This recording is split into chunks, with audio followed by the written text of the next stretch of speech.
बिस्मिल्लाहिर्रहमानिर्रहीम। अस्सलामुअलैकुम वरहमतुल्लाहि वबरकातुहू।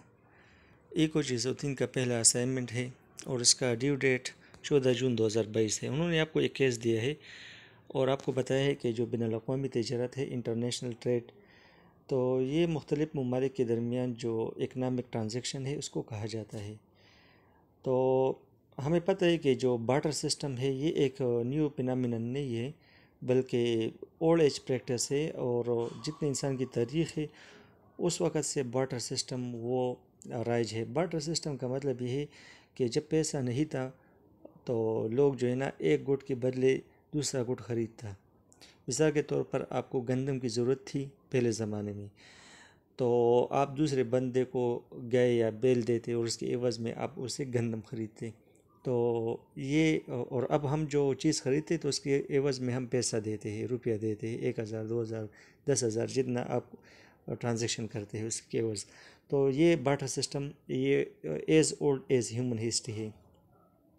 अब ऐसा कंट्री दुनिया में नहीं है जो कि जो गुड्स और सर्विसेज उसके लिए रिक्वायर्ड हो वो तमाम चीज़ें उस मुल्क में प्रोड्यूस हो। मिसाल के तौर पर पाकिस्तान को ले ले, बहुत ज़्यादा चीज़ें हैं जो हम बाहर से दरामद करते हैं। मुख्तलिफ़ किस्म के मशीनरीज़ है और इसी तरह कुकिंग ऑयल है, मुख्तलिफ़ चीज़ें हम बाहर से दरामद करते हैं। तो ग्लोबलाइज्ड वर्ल्ड ने इंटरनेशनल ट्रेड को मुमकिन बनाया है और अब ये जो बिनुल-अक़वामी तिजारत है ये मुख्तलिफ़ इकोनॉमीज़ का जो है ना वो एक बैकबोन है। और अगर हम चाइना और यूनाइटेड स्टेट की बात करें तो 2009 से ये दुनिया के लार्जेस्ट एक्सपोर्टर्स ऑफ गुड्स है। अब जो चाइना है तो ये बिनुल-अक़वामी तिजारत के लिए एक मेजर हब है। और मेन स्टडीज़ डिमॉन्स्ट्रेट ज़्यादा जो स्टडीज़ है और रिसर्च है इससे ये ज़ाहिर होता है कि जो चाइना की जो इंक्रीज़ पार्टिसिपेशन है इंटरनेशनल ट्रेड में, तो ये चाइना को बहुत ज़्यादा बेनिफिट्स देता है, static as well as dynamic. और इसकी जो इकनॉमिक ग्रोथ है इसके एक सबब बनता है। तो अब विदाउट इंटरनेशनल ट्रेड, बिनुल-अक़वामी तिजारत के बगैर कोई भी कंट्री सर्वाइव नहीं कर सकता। अब रिक्वायरमेंट ये है कि हमें पता है कि इंटरनेशनल ट्रेड इंतहाई इम्पॉर्टेंट है। तो इंटरनेशनल ट्रेड की दो एडवांटेजेस वो आप डिस्कस करेंगे। Discuss two important advantage of international trade. दूसरा क्वेश्चन है keeping in view international trade between nations, discuss how international trade will help to provide goods at a cheaper rate। International trade की वजह से हमें अशिया सस्ते दामों मिलेंगे, तो इस पॉइंट को आप जस्टिफाई करेंगे। तो ये दो क्वेश्चन है। फिर उन्होंने आपको एक दूसरा केस दिया है कि सपोज़ करें दो कंट्रीज़ है, एक जर्मनी है और दूसरा जापान है। तो दोनों कंट्रीज़ दो कमोडिटीज़ प्रोड्यूस करते हैं, एक वीट और दूसरा राइस। और जो प्रोडक्शन के लिए जो एरिया अवेलेबल है वो यील्ड पर एकड़ के हिसाब से है। तो अगर हम जर्मनी की बात करें तो जर्मनी में चावल वो 1 एकड़ में 10 किलो पैदावार है। और जापान में जो ज़मीन है 1 एकड़, तो 1 एकड़ ज़मीन 100 किलोग्राम चावल प्रोड्यूस करती है। अब हम गंदम की बात करें तो जर्मनी में 1 एकड़ ज़मीन 100 किलोग्राम पैदावार देती है और जापान में 1 एकड़ ज़मीन 10 किलोग्राम वीट प्रोड्यूस करती है। तो यहाँ पे उन्होंने आपको क्वेश्चन दिया है कि keeping in view the above given information answer the following. Which country has the absolute disadvantage in the production of wheat. किस कंट्री के पास जो है ना, किस कंट्री वो नुकसान में है जब वो वीट प्रोड्यूस करेगा। Which country has the absolute disadvantage in the production of rice. तो ये दो रिक्वायरमेंट्स से हमने इन दो केसेस में जो गिवन क्वेश्चंस हैं उनके आंसर देने हैं। एडवांटेजेस ऑफ इंटरनेशनल ट्रेड, तो उन्होंने आपसे कहा है कि write two advantages of international trade. तो हम यहाँ पे तकरीबन मैंने 5-6 लिखे हैं, तो आपको जो पसंद आए तो आप वो लिख लें। सबसे पहला फ़ायदा ये है कि low cost of production. International trade वो कंपटीशन को प्रमोट करता है, क्योंकि मुख्तलिफ़ इंटरनेशनल कंपनीज़ वो अपना प्रोडक्ट वो मार्केट में लाते हैं, तो इससे कंपटीशन में इजाफ़ा होता है। इसी तरह रिसोर्स एलोकेशन में भी इम्प्रूवमेंट आती है और इकोनॉमीज़ ऑफ स्केल वो उन एरियाज़ में वजूद में आ जाते हैं जहाँ पे कंपैरेटिव एडवांटेज होता है एक कंट्री को। जहाँ पे एक कंट्री के पास वो ऐसे वसाइल हो, रॉ मटेरियल्स हो या लेबर हो या कैपिटल हो, और वो चीज़ वहाँ कम कीमत पे प्रोड्यूस होती है, तो वहाँ पे लार्ज स्केल प्रोडक्शन होता है, बहुत ज़्यादा वो रिसोर्सेज को यूटिलाइज़ की जाती है और बड़े पैमाने पे प्रोडक्शन की जाती है। तो इससे ये फ़ायदा होता है कि कास्ट ऑफ प्रोडक्शन वो कम हो जाता है। दूसरा ये है कि इसका बड़ा फ़ायदा वो इकोनॉमिक ग्रोथ है। इंटरनेशनल ट्रेड वो इकोनॉमिक ग्रोथ को स्टिमुलेट करता है, इससे प्रॉफिट बढ़ता है और लोग जो है ना वो सेविंग करते हैं, और जब आपके पास पैसा वो मौजूद हो तो तब आप इन्वेस्ट करेंगे, और तब जब आप इन्वेस्ट करते हैं तो इससे मज़ीद इकनॉमिक ग्रोथ अचीव होता है। तो ये दो बड़े फ़ायदे हैं इंटरनेशनल ट्रेड के। अच्छा, और इंक्रीज़ इन एफिशिएंसी, तो कंपटीशन की वजह से इंटरनेशनल ट्रेड वो प्रेशर डालता है इंक्रीज़ एफिशिएंसी के लिए, और फर्म्स और कंपनीज कोशिश करते हैं कि वो अपने प्रोडक्ट में इम्प्रूवमेंट लाए और टेक्निकल चेंजेस लाए, ताकि जो फैक्टर प्रोडक्टिविटी है वो बढ़ जाए। और इसी तरह जब लार्ज स्केल ऑफ प्रोडक्शन हो, कंपटीशन हो, एफिशिएंसी बढ़ जाए, तो इससे ये होता है कि उससे मज़ीद जो प्रोडक्शन का कास्ट है वो कम हो जाता है। तो इंटरनेशनल ट्रेड की वजह से एफिशिएंसी बढ़ जाती है। चौथा है कि international trade promotes more equal access to scarce resources which improves overall resource allocation. अब ये बात नोट करें कि हर कंट्री में रिसोर्सेज होते हैं।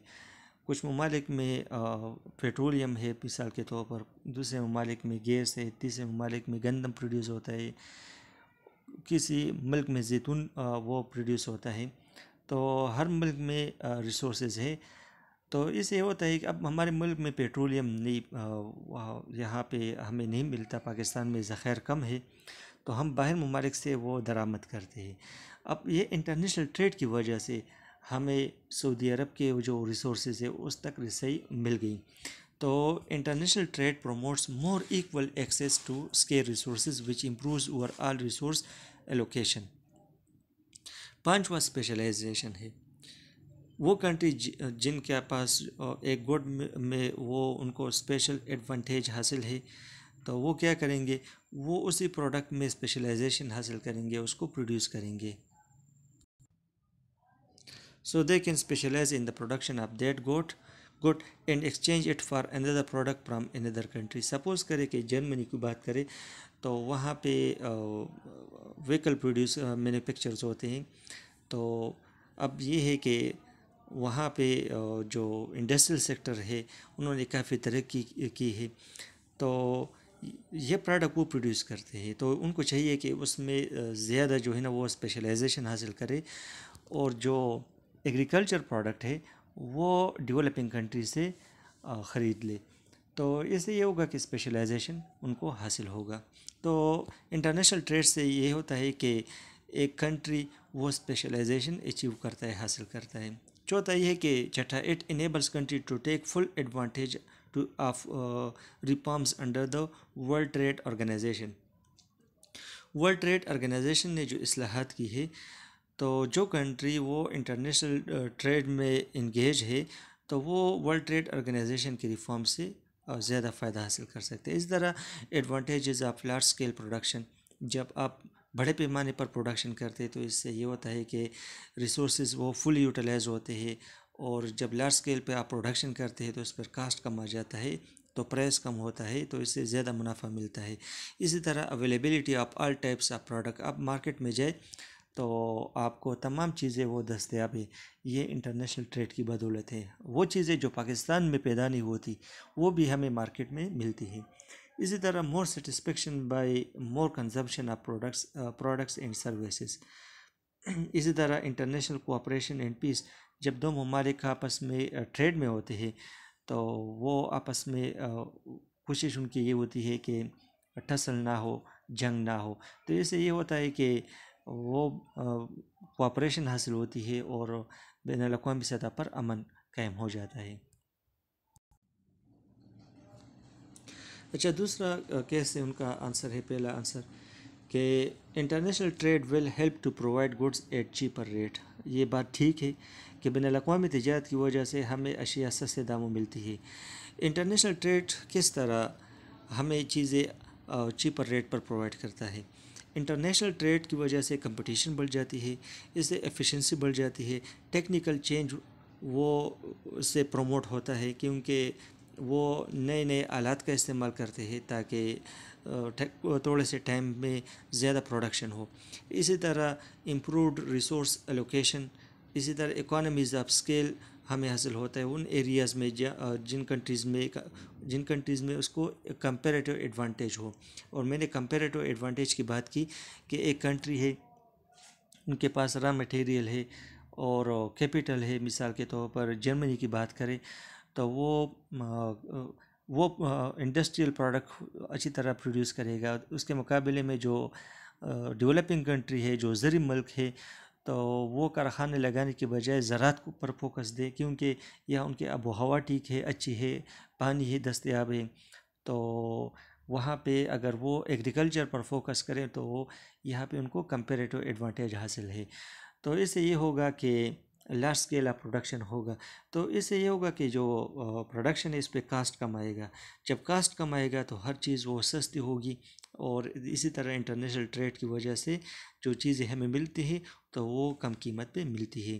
तो इससे प्राइस स्टेबल रहता है। अच्छा, और दूसरा क्वेश्चन है कि यहाँ पे उन्होंने आपको दो कंट्रीज़ दी है, एक जर्मनी और दूसरा जापान। तो जर्मनी में जो चावल की पैदावार है वो पर एकड़ ज़मीन में 10 किलोग्राम है और जापान में 100 किलोग्राम है पर एकड़। इसी तरह अगर हम गंदम की बात करें तो जर्मनी में 1 एकड़ में 100 किलोग्राम गंदम प्रोड्यूस होता है, जबकि जापान में उसकी पैदावार वो 10 किलोग्राम पर एकड़ है। तो यहाँ पे उन्होंने आपसे क्वेश्चन किया है कि कौन सी कंट्री को वीट के प्रोडक्शन में डिसएडवांटेज हासिल है और राइस के प्रोडक्शन में डिसएडवांटेज हासिल है। तो यहाँ पे हम पहले क्वेश्चन की आंसर करें। देखिए, Japan has the absolute disadvantage in the production of wheat. वजह यह है कि उनको नुकसान क्यों है, क्योंकि वो एफिशिएंटली वीट प्रोड्यूस नहीं कर सकता जर्मनी के मुकाबले में। अगर हम देख लें, जर्मनी में 1 एकड़ ज़मीन में 100 किलोग्राम पैदावार है, जबकि जापान में 10 किलोग्राम है। तो लिहाजा जापान के जो डिसएडवांटेज उनको हासिल है, क्योंकि जापान वो सिर्फ 10 किलोग्राम पर एकड़ प्रोड्यूस करता है, जबकि जर्मनी पर एकड़ में 100 किलोग्राम प्रोड्यूस करता है। अगर हम जर्मनी की बात करें चावल की पैदावार में, तो यहाँ पे आप देख ले, जर्मनी सिर्फ 1 एकड़ में 10 किलोग्राम पैदा करता है, जबकि जापान 1 एकड़ में 100 किलोग्राम वीट वो प्रोड्यूस करता है। तो Germany has the absolute disadvantage in the production of rice. क्यों? वजह यह है कि वो जापान के मुकाबले में चावल ज़्यादा एफिशिएंटली प्रोड्यूस नहीं कर सकता।